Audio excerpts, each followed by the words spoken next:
তো দেখুন কত সুন্দর হয়েছে কাঁচা আলুর এই জলখাবারটা। এইভাবে একবার বিকেলবেলা তৈরি করে নিয়ে যদি খাওয়া যায় খেতে কিন্তু অসাধারণ লাগে। প্রত্যেকটা কিন্তু খুব সুন্দর হয়েছে। আর এগুলো কিন্তু বাড়ির ছোট থেকে বয়স্করা সবাই খেতে খুব পছন্দ করবে। কতটা সুন্দর হয়েছে দেখুন। আমি একটা ভেঙে দেখাচ্ছি। এই যে দেখুন কতটা ভালো হয়েছে। তাই আমার অনুরোধ রইল এইভাবে একবার তৈরি করে খাওয়ার। নমস্কার বন্ধুরা, আপনাদের সবাইকে অনেক অনেক স্বাগত জানাই কাজেরি ভিলেজ ফুড রান্নাঘরে। আজকে আমি খুব সহজভাবে মুখরোচক চটপটা একটা জলখাবার তৈরি করে দেখাবো। আর সেটা তৈরি করব আমি শুধুমাত্র কাঁচা আলু আর সুজি দিয়ে। তো কাঁচা আলু সুজি দিয়ে যে জলখাবারটা এতটাই সুন্দর হয়, এতটাই টেস্টি, বাড়ির যে কেউ খেয়ে কিন্তু খুবই আনন্দ পাবে আর বারবার বলবে তৈরি করে দেওয়ার কথা। তাই আমার অনুরোধ রইল ভিডিওটা কোথাও না টেনে শুরু থেকে শেষ পর্যন্ত দেখার। আশা করছি আজকের রেসিপি দেখতে আপনাদের খুবই ভালো লাগবে। কাঁচা আলুর এই মুখরোচক খাবার তৈরির জন্য এখানে আমি দুটো বড় সাইজের কাঁচা আলু নিয়েছি। এবার আলুগুলো চোচা ছাড়িয়ে ভালো করে সরু সরু করে কেটে নেবো। এভাবে আলু চোচাগুলো বটিতে ভালো করে ছাড়িয়ে নেব। তো দেখুন আলুটা আমি খুব সুন্দর করে চোচা ছাড়িয়ে নিয়েছি। এবার এইভাবে কেটে নেব।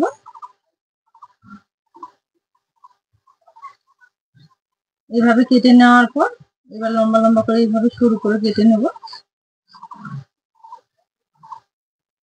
যে দেখুন এইভাবে কেটে নিয়েছি। তো এইভাবে কেটে নিয়ে আমি সঙ্গে সঙ্গে কিন্তু জলের মধ্যে দিয়ে দেবো, তাহলে যে আলুর কাঁচা কষটা থাকে সেটা কিন্তু বেরিয়ে যাবে। তো দেখুন দুটো আলু কেটে নেওয়ার পর আমি জলে দিয়েছি আর জলটা দেখুন কতটা ঘোলা হয়ে গেছে। তো এবার আলুগুলো আমি আর একটা বাটিতে তুলে বারে বারে এইভাবে 2 থেকে 3 বার পরিষ্কার করে ধুয়ে নেব। আজকে যে আমি কাঁচা আলুর মুখরোচক খাবারটা তৈরি করব, তো নিরামিষ ভাবে তৈরি করব, তো তার জন্য এখানে আমি কিছু গোটা মশলা নিয়েছি। এবার শুকনো খোলায় মশলাগুলো ভেজে নেব। এখানে নিয়েছি আমি দুটো শুকনো লঙ্কা, এক টুকরো দারুচিনি, একটা সাদা এলাচ, আর নিয়েছি গোটা জিরে, আর নিয়েছি গোটা ধনে। এগুলো এবার নেড়ে চেড়ে শুকনো খোলায় হালকা একটু ভেজে নেব। তো দেখুন একটু নেড়ে চেড়ে একটু ভেজে নিয়েছি আর খুব সুন্দর একটা মশলা থেকে মিষ্টি গন্ধ ছেড়েছে। তো এই অবস্থায় এবার নামিয়ে নেব। তো এবার আমি সরাসরি পাটায় ঢেলে নেব। আর যখন একটু ঠান্ডা হবে তখন একটু আধ ভাঙ্গা করে গুঁড়ো করে দেবো একটু তেল।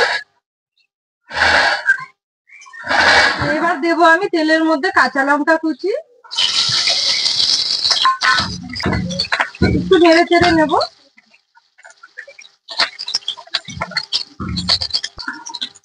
এবার দেবো আমি এখানে 2 চামচের মতো কাঁচা তিল। এই খাবারটাতে কিন্তু অবশ্যই একটু তিল দেওয়ার চেষ্টা করবেন, দেখবেন খেতে কিন্তু খুবই ভালো লাগবে আর দেখতেও অনেকটা সুন্দর হবে। একটু নেড়ে চেড়ে তিলগুলো ভেজে নেব। এবার দেবো আমি এই বাটি মেপে 2 বাটি জল।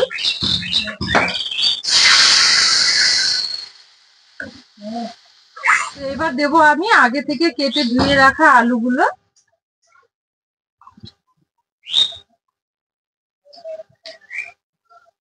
তো এবার এতে দেবো আমি স্বাদ মতো লবণ। তো এতে আমি পরে সুজি অ্যাড করব, তো তার জন্য লবণটা আমাকে এই সময় বুঝে দিতে হবে। আর দেবো অল্প পরিমাণে হলুদ গুঁড়ো। তো এবার সবকিছু নেড়ে চেড়ে আলুগুলো আমি হালকা একটু হাফ বয়েল করে নেব, পুরোপুরি সেদ্ধ করে নেব না। আমি এখানে একটু ধনে পাতা নিয়েছি, এবার ধনে পাতাটুকুন দিয়ে দেবো। ধনে পাতাগুলো দেওয়ার জন্য কিন্তু খেতে আরো টেস্টি হবে, খুবই ভালো লাগবে খেতে। এবার যে আগে যে প্রথমে মশলাটা ভেজে নিয়েছিলাম এই মশলাগুলো একটু আধ ভাঙ্গা করে গুঁড়ো করে নেব। পুরোপুরি গুঁড়ো করার দরকার নেই। তো দেখুন মশলাটা আমি এইভাবে গুঁড়ো করে নিয়েছি।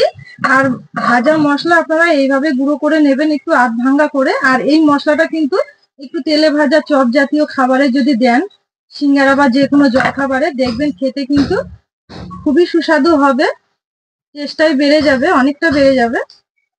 তো দেখুন কাঁচা আলুগুলো একটু হাফ বয়েল করে সেদ্ধ করে নিয়েছি। এবার এই সময় দেবো আমি যে বাটি মেপে 2 বাটি জল দিয়েছিলাম সেই বাটি মেপেই 1 বাটি সুজি দেবো।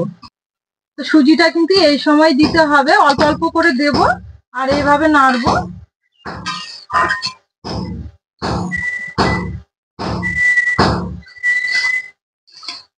তো বাকিটাও দিয়ে দেবো, একবারে দেওয়ার দরকার নেই, অল্প অল্প করে দিয়ে আমি এইভাবে নেড়ে চেড়ে খুব সুন্দর একটা ডো তৈরি করে নেব। আর এই সময় কিন্তু উনুনের আঁচটা একদম হালকা রাখতে হবে। দেখুন সুজি দেওয়ার পরে একটু নেড়ে চেড়ে নিয়েছি। এবার যে আগে আমি গুঁড়ো মশলাটা করে রেখেছি এই মশলাটা এই সময় দিয়ে দেবো। তো এই মশলাটা অবশ্যই করে এই সময় দেওয়ার চেষ্টা করবেন, তাহলে যে মশলার একটা সেন্ট হয় তো সেটা পুরোপুরি থেকে যাবে আর খেতেও খুব ভালো লাগবে। আবারও খুব ভালো করে সবকিছু একসঙ্গে মিশিয়ে নেব এইভাবে ওলট পালট করে। তো এদিকে সবকিছু খুব ভালো করে মিশিয়ে নিয়েছি আর ডোটা খুব সুন্দরভাবে হয়ে গেছে। এবার উনুনের আঁচ থেকে নামিয়ে নেব। তো দেখুন এইভাবে নামিয়ে নিয়েছি। এবার আমি কিছুক্ষণের জন্য থালা দিয়ে ঢেকে রেখে দেব। অবশ্যই করে কিন্তু এই সময় উনুনের আঁচ থেকে নামিয়ে ঢেকে রাখতে হবে। তো 5 মিনিট পর আমি ঢাকা তুলে দেখুন অনেকটাই কিন্তু এই ডোটা সফট হয়ে গেছে। রেস্টে রাখার জন্য কিন্তু খুব সুন্দর হয়েছে দেখুন। তো এবার আমি একটা প্লেটে ঢেলে নেব। তো দেখুন এই ডোটা একটু ঠান্ডা হয়েছে হালকা। তো এবার আমি একটু হাতের মধ্যে সাদা তেল নেব, নিয়ে এইভাবে একটু করে মেখে নেব ভালো করে। তো দেখুন একটু সময় ধরে খুব সুন্দর করে কিন্তু আমি ডোটা মেখে নিয়েছি একদম সফট করে। তো এইভাবে মেখে নিতে হবে। এবার আবার একটু আমি হাতের মধ্যে সাদা তেল লাগিয়ে নেব। নেওয়ার পর এখান থেকে একটা লেচি কেটে নেব এইভাবে।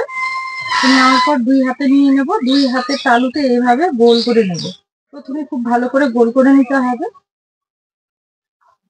তো দেখুন এইভাবে গোল করে হালকা একটু চাপ দিয়ে দেব। এইভাবে চাপ দিয়ে নিয়েছি। এইবার চাপ দিয়ে নেওয়ার পর আমি আঙ্গুল দিয়ে এইভাবে একটু চাপ দিয়ে মাঝখানটা একটু এইভাবে গর্ত করে দেব। তো দেখুন এইভাবে ঘুরিয়ে ঘুরিয়ে আমি খুব সুন্দর করে নিয়েছি। আর এই মাঝখানে একটা ফুটো করে দিয়েছি। এইভাবে একবার দিতে হবে আর এইভাবে একবার এইভাবে দিয়ে দিলেই কিন্তু মাঝখানে একদম সুন্দরভাবে ফুটো হয়ে যাবে। তো দেখুন আমার একটা রেডি করে নেওয়া হয়ে গেছে। এইভাবেই কিন্তু আমি সবগুলো রেডি করে নেব। আবারও একটা আমি তৈরি করে দেখাচ্ছি। একইভাবে আবারও লেচি কেটে হাতের মধ্যে গোল করে নেব।